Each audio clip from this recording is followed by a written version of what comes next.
Radio, l'essentiel de l'actualité.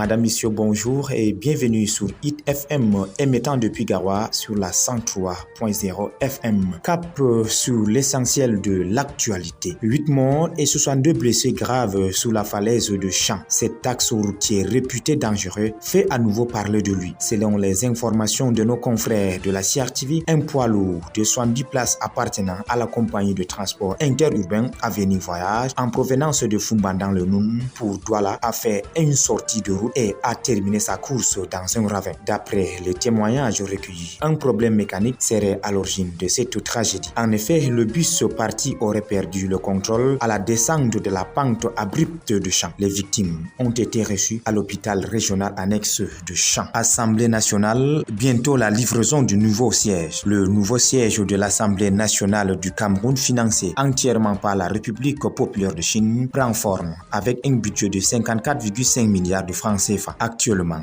450 ouvriers sont, donc 150 Chinois et 300 Camerounais, travaillent d'arrache-pied sur le chantier. La livraison est prévue pour avril 2025. Au-delà de nos frontières camerounaises,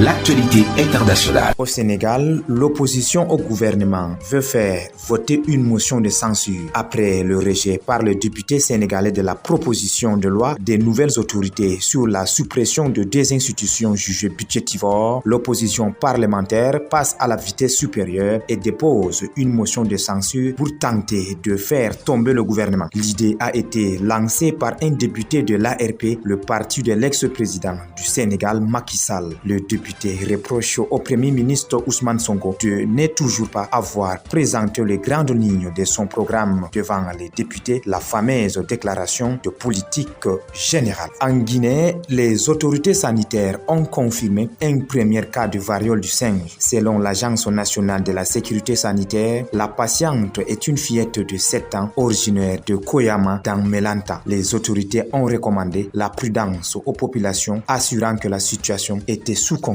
Fin du point sur l'actualité sur Hit FM émettant depuis Garoua. Madame, Monsieur, restez à l'écoute car nos programmes se poursuivent. Hit Radio, une info d'avance.